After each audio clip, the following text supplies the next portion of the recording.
All right, Mr. DeMille, I'm ready for my close-up.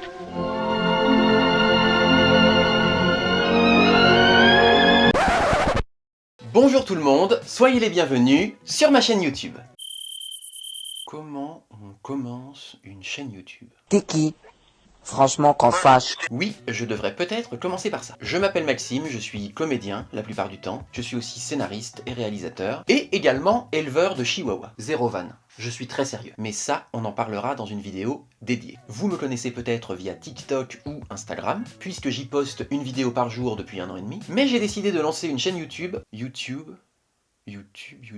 Je vais dire les deux, vous prendrez ce que vous voulez. Parce que j'adore Instagram, TikTok, tout ça. Mais il y a un côté très éphémère, très Kleenex. La vidéo, tu la tournes, tu la postes, les gens la regardent, si t'as de la chance, moi j'ai de la chance, les gens la regardent. Et ensuite on passe vite à autre chose, il y a un flux ininterrompu, ça s'arrête jamais. Et avec YouTube, il y a vraiment la possibilité de se poser, de discuter, de dire les choses calmement. Parce qu'une vidéo YouTube, on choisit de la regarder. On y consacre du temps. D'ailleurs, toi qui me regardes, je t'encourage vivement à te poser, à t'installer confortablement. Tu te fais un petit thé, un petit chocolat chaud, t'allumes des bougies, tu prends un plaid. Fais attention de ne pas brûler le plaid avec les bougies, bien sûr. Et on va passer un joli petit moment ensemble. On peut vite passer du côté du serial killer en disant ça quand même. J'ai pas forcément choisi le meilleur jour ni le meilleur moment pour tourner cette vidéo. J'ai le nez un peu pris, j'ai mal à la gorge, et mon voisin a décidé de faire des travaux. Mais c'est dans le chaos qu'on fait des grandes choses. Je sais plus qui a dit ça. Je sais pas si quelqu'un a dit ça d'ailleurs. Donc je me suis dit... Tu sais, on peut tous mourir demain, alors fonce ma fille. Pour cette première vidéo, j'ai décidé de faire une Q&A, une QR, une FAQ. J'ai demandé à mes abonnés Instagram de m'envoyer des questions. Et maintenant, je vais y répondre. Voilà. Des fois qu'on n'est pas compris. Ça va. Je suis un petit peu angoissé par ce nouveau projet, mais ça va. J'ai l'impression d'être à un premier date. Eh bien, si tu regardes cette vidéo avant le 15 juin 2023, j'ai 30 ans. Non, si.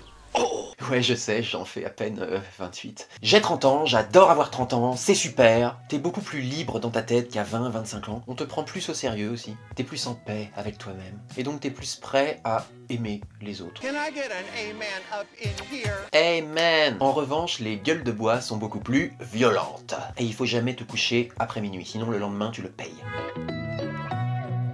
Je pense que je me suis lancé sur les réseaux par nécessité. Quand t'es acteur ou comédien, t'as besoin de jouer. T'as besoin de te montrer, t'as besoin de partager des choses avec un public. Il y a des gens qui enchaînent les contrats, qui jouent au théâtre, qui passent à la télé, qui font une carrière.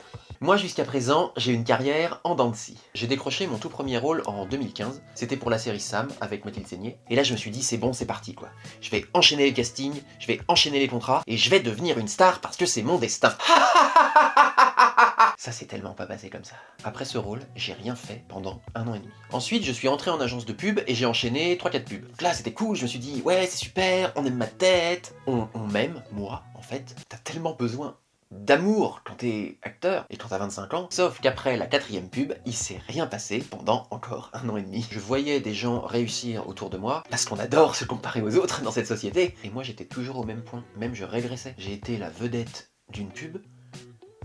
Et maintenant, même pour de la figuration, on veut plus de moi, quoi. C'est cette phrase, je la répétais en boucle dans ma tête tout le temps. On veut pas de moi, on veut pas de moi, on veut pas de moi. Alors que c'est pas qu'on veut pas de moi, il faut pas le prendre personnellement dans ces cas-là. C'est que j'ai pas eu de bol, quoi. J'avais décroché un rôle pour une série, j'allais jouer dans plusieurs épisodes, et boum, réécriture, le personnage est supprimé. C'est quel genre de poisse, ça? Et pendant ce temps-là, j'avais plein d'envie, j'avais plein de personnages qui étaient là, en moi, dans ma tête, dans mon corps. Ils étaient là, on veut sortir, on veut sortir, on veut sortir! Et moi, j'étais là, mais personne veut vous voir, en fait. Et donc, 1 an et demi plus tard, j'ai refait quelques petites choses. J'ai été pris pour une pièce de théâtre, un rôle très important. Mais là est arrivée l'année 2020. La coco, la vie vide, la Covid. Bien sûr, la pièce de théâtre sur laquelle j'ai travaillé pendant 4 mois, annulée. Et Maxime, confiné, avec tous les personnages confinés à l'intérieur de moi.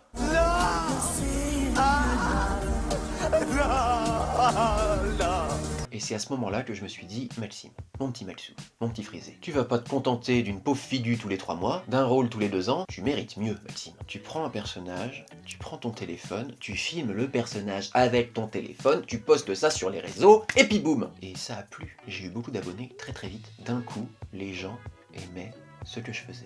Oh ben ça tombe bien alors! Je les faisais rire. Ils me remerciaient de les faire rire, et ils en redemandaient. Ça m'était jamais arrivé, ça. Pas à cette échelle en tout cas. Et sur les réseaux, t'as pas besoin d'un intermédiaire. T'as pas besoin de passer un casting, t'as pas besoin qu'on t'envoie un scénario, t'as pas besoin de connaître machin ou bidule, tu filmes, tu postes, et voilà. Et ça m'a donné énormément de confiance en moi tout ça. Et je vais continuer à montrer ma gueule par mes propres moyens, et on sait pas ce qui peut se passer. Mais en tout cas, j'aurais fait quelque chose, je serais pas resté là à attendre. Et je n'aurais pas de regrets à avoir. Bah, ce que j'aime, c'est ce que je disais avant, c'est que si tu veux créer quelque chose, t'as pas besoin d'y aller par 4 chemins, et je trouve que ça c'est une vraie chance, c'est une vraie liberté. Et c'est aussi génial, en tant que spectateur, d'avoir vraiment accès à tout ça, de vraiment pouvoir rechercher, de pouvoir choisir ce que tu veux regarder, ce qui t'intéresse, pas juste ce que la télé veut bien te montrer, tu vois. Et ce que j'aime pas, bien sûr, sur les réseaux, c'est que cette liberté, elle a un prix. Comme tout le monde a accès au truc de la même façon, il y a énormément de haine qui se crée, il y a des gens malveillants qui se réunissent, il y a énormément de violence quand même sur les réseaux. Et il y a tellement cette injonction à ce que tout soit parfait, il faut avoir le plus bel appartement, faire les plus belles photos de vacances, avoir le visage le plus parfait possible, il y a des gens, je les ai jamais vus sans filtre, je suis sûr que si je les croisais dans la rue, je les reconnaîtrais pas. Ça crée un mal-être terrible. Et d'ailleurs, les gens qui sont haineux comme ça sur les réseaux, c'est aussi des gens qui vont pas bien, quoi. Et on peut très vite vouloir tomber là-dedans, vouloir à tout prix tout montrer de sa vie, regarder comme ma vie est parfaite, afficher son bonheur comme ça. Mais à force de passer du temps à montrer ton bonheur aux autres, est-ce que toi, tu prends le temps de le regarder, ton bonheur? Oh, je t'ai sorti une punchline là. Ouh! Il y a aussi beaucoup d'hypocrisie. Il y a plein de gens qui prônent la bienveillance, mais qui passent leur temps à juger les autres.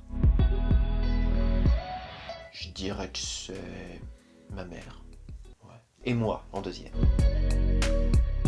Alors oui, je peux le faire, j'ai envie de le faire, mais je pense que je ferai une vidéo spécialement dédiée à ça. Après, il n'y a pas de dinguerie à raconter, tu vois. Disons que c'était une enfance et ensuite une adolescence très renfermée, très solitaire. Et j'ai envie d'en parler, ça, de la solitude, donc ce sera dans une vidéo prochaine. Ah, alors ça, c'est de me retrouver en tête d'affiche d'un film. Et je sais que c'est possible, j'y crois. Et au pire, le film, je le ferai moi-même. Ça aussi, c'est un de mes rêves d'ailleurs, de réaliser un long métrage. Mais le rêve d'acteur est devant le rêve de réalisateur. Prochainement, je vais faire des scènes ouvertes dans des comédie clubs. Je vous tiendrai au courant, venez me voir, s'il vous plaît. Et pour la fin, je vous laisse avec 2 questions un peu moins intimes. Beyoncé, elle a la voix, quoi. Elle chante, tu vois. Elle danse aussi, enfin c'est du grand spectacle, Beyoncé. Mais ce que j'aime chez Rihanna, c'est que justement, c'est moins parfait que Beyoncé. J'aime bien son côté un peu balèque, tu vois. Ouais, bah ouais, je suis Rihanna, je fais mon truc, alors. Ça la rend plus humaine. De toute façon, moi, ma préférée, c'est Madonna. D'ailleurs, on parlera sûrement de Madonna sur cette chaîne. Oui, je connais les creepypasta, j'aime bien. J'aime bien, c'est des histoires. Moi j'aime bien qu'on me raconte des histoires, alors oui. Et ben voilà, c'est la fin de cette vidéo, j'espère que ça t'a plu, j'espère que t'es encore là. J'ai bien aimé discuter avec toi, c'était cool. Dis-moi en commentaire ce que tu penses de tout ça, mets-moi un pouce... Attends, ils sont toujours bleus les pouces ou pas? Non, parce que moi ce qu'il faut savoir c'est que j'ai connu YouTube à l'époque des étoiles. Tu donnais entre 1 et 5 étoiles. Et après il y a eu pouce vert, pouce rouge, pouce bleu, pouce gris, et maintenant je crois que les 2 pouces sont gris. En tout cas, si tu me mets un pouce comme ça me fera plaisir. Et puis, abonne-toi, active la cloche de notification pour ne pas rater la prochaine vidéo. Prends soin de toi, crois en toi, mange des gâteaux, vis ta vie, n'attends pas qu'on la vive à ta place. Fonce, ma fille! Salut!